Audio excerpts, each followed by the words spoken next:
Oi, gente! Misture tudo e pode agitar. Tá pra existir no mundo alguém que vai pagar mais mico que eu.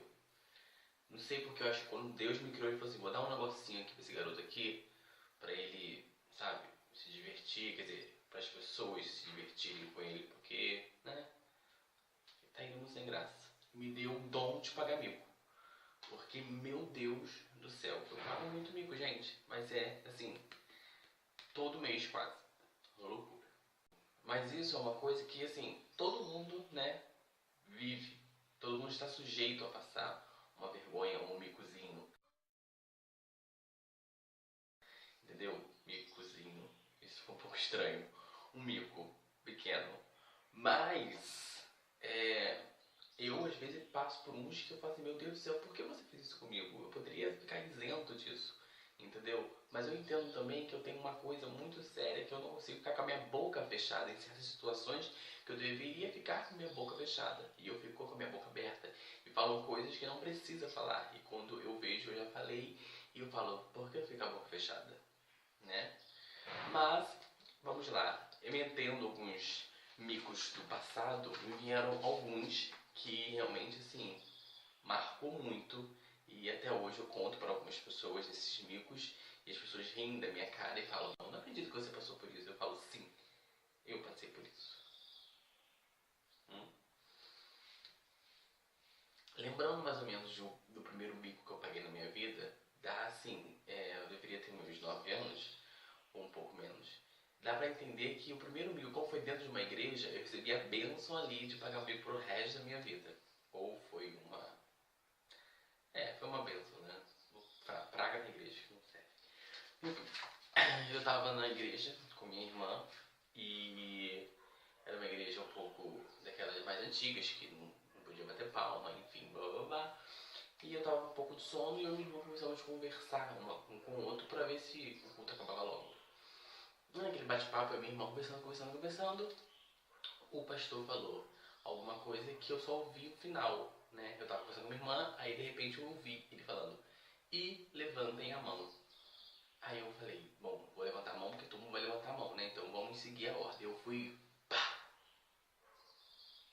Só eu levantei a mão, mas ninguém. Minha avó começou a chorar, a igreja começou a glorificar a Deus, o pastor falou, irmão, vem aqui na frente, e minha irmã rindo da minha cara. E eu, o que que tá acontecendo, Minha irmã, você aceitou Jesus. Eu, hã? Eu aceitei Jesus? Ela, você aceitou Jesus. Fui lá na frente, o pastor me chamando, e todo mundo, minha avó chorando, aquela coisa toda, e eu, a única coisa que eu pensava era, que merda que eu me meti, né? Antes de ter ficado com a mão baixinha, né? Mas eu levantei a mão. Fui lá na frente, aquele nervosismo todo. E eu, quando fico nervoso, eu não ouço muito bem. Eu fico meio surdo. Aí o pastor chegou com a bochecha perto da minha boca e perguntou um negócio que eu não entendi o que ele falou. Mas eu deduzi o quê? Se ele tá com a bochecha perto da minha boca, é pra dar um beijo nele. Eu beijei o pastor. E na verdade eles perguntaram o meu nome. E eu não entendi direito. E foi um constrangimento muito grande. Depois disso, eu nunca mais voltei na igreja. E as pessoas começaram a me mandar carta falando que eu deveria voltar, que blá blá blá blá. Enfim, preste atenção no culto, por favor, gente. Pra vocês não aceitarem Jesus se vocês não sabem o que é isso ainda. E vocês nunca mais vão voltar naquela igreja. O outro mico também foi na igreja. Estava num retiro para adolescentes e tinha que acordar muito cedo para... Eu odiava esse retiro de adolescentes. Odiava. Mas eu fui. E chegando lá, tinha que acordar muito cedo, você tomar café muito cedo, depois você começar o culto muito cedo pra muito cedo tudo. Aí eu acordei 6 horas da manhã, 8 horas da manhã o culto começou, 8h30 eu tava querendo já cair em coma e dormir pro resto da vida. Num belo momento, pastor, venham todos aqui na frente que nós vamos orar em comunhão. E eu fui lá na frente também. E o pastor disse, vocês estão livres para orar em pé, ajoelhado ou deitado. Qual dessas 3 opções você acha que eu escolhi? Sim, eu escolhi a deitado.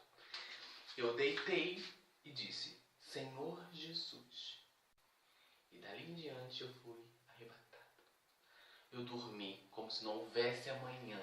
Eu dormi tanto, que quando eu acordei o culto já tinha acabado. E eu estava no pé do pastor, e o pastor já estava falando as palavras finais, e eu assim com o olho fechado. Meu Deus, o que eu vou fazer agora? E eu fiquei um pouco desesperado, vi um desespero, e eu pensei, eu vou levantar glorificando. E eu levantei assim, aleluia, aleluia. E foi pra minha cadeira e minha irmã disse, olha só, Júlio, você não estava glorificando, tá? Você estava dormindo, você não estava mais orando. Todo mundo percebeu. E foi um pouco constrangedor passar o resto dos dias naquele lugar. Outro amigo que eu lembro, que foi muito triste, foi no último ano de aula. O primeiro dia de aula que teve nesse dia foi de matemática. E a professora entrou e disse, eu sou uma das professoras de matemática de vocês. Ali já comecei a ficar um pouco tenso, porque uma das professoras de matemática, que isso, teria mais de uma. O último ano já chegou pra ferrar todo mundo. Aí ela disse, eu vou ser a professora de vocês que vai dar aula de matemática da 4ª série, só pra vocês se ir treinando, pra vocês irem dar o estágio de vocês. Eu falei, então tá bom, então é uma coisa boa, porque 4ª série, né, já passei por essa fase e a matéria é meio fácil. E ela falou assim, olha, e como no primeiro dia de aula, eu vou dar um teste pra vocês, onde vocês vão fazer o teste e as pessoas que vão estar do seu lado vão corrigir e você vai corrigir do teste da outra pessoa para vocês ir treinando como é que corrige uma prova. Já tomei ranço dela, porque no primeiro dia de aula você não tem que dar teste para ninguém. Você tem que dar um desenho para você colorir. Você tem que dar alguma coisa mais fácil. Aí, o que eu fiz? Copiei a fração que ela passou toda no quadro e eu fui e fiz a fração toda no quadro como se eu estivesse muito certo e convicto que estava tudo ok. Quando terminou tudo, ela misturou as provas e entregaram para outras pessoas e eu fui corrigindo no quadro quando ela passou a resposta. E quando eu fui corrigindo, eu falei assim, isso aqui não tá do jeito que eu fiz. Essa aqui também não, o negócio aqui tá esquisito. Enfim, mas eu não levei a sério aquele teste, porque era o primeiro dia de aula. Então eu falei assim, dane-se, eu fiz como um dever normal e todo mundo que estava na sala fez como um teste.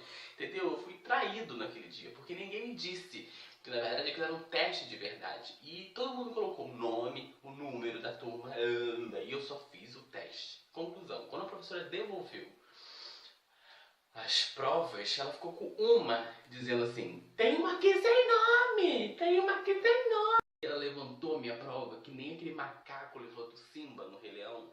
E eu fiquei assim, pelo amor de Deus.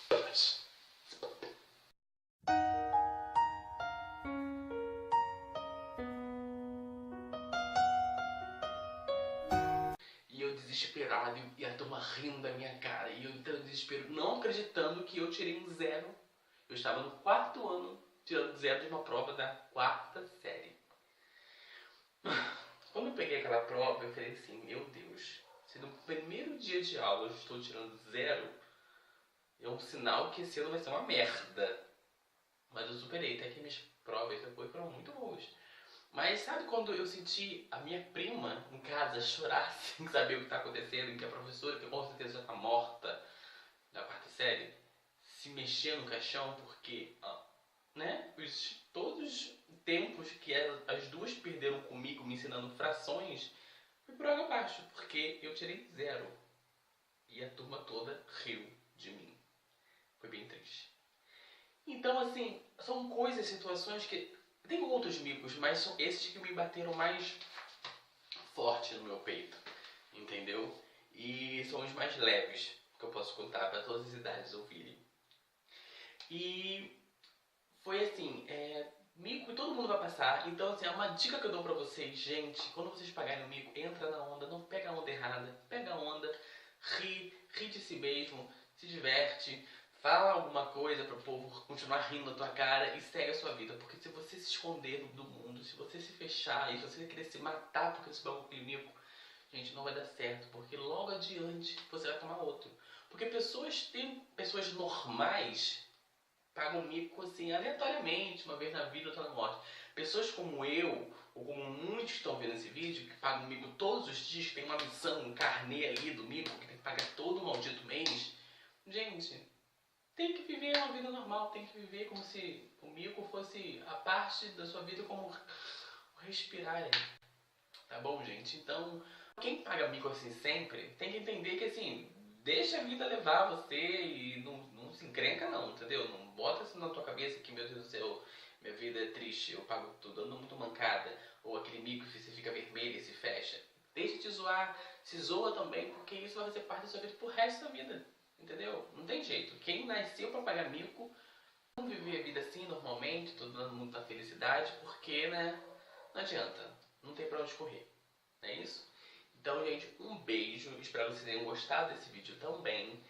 Tô muito feliz, muito obrigado pela primeiro vídeo, deu um retorno muito legal. Espero que vocês tenham gostado desse vídeo também. E cada vez mais eu vou elaborar coisas diferentes pra gente se divertir sempre. Um beijo, até sexta-feira que vem, que estaremos juntos novamente. Tchau, tchau, tchau.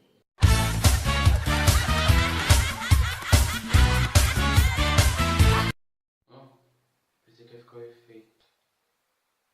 Não ficou não. Irmão, você tem... E eu perguntando, meu Deus, o que tá acontecendo? E minha irmã, você tentou...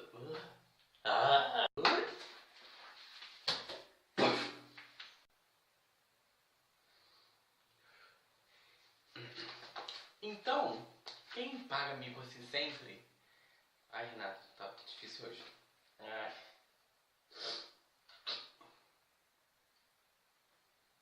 Então, quem costuma pagar mico aqui?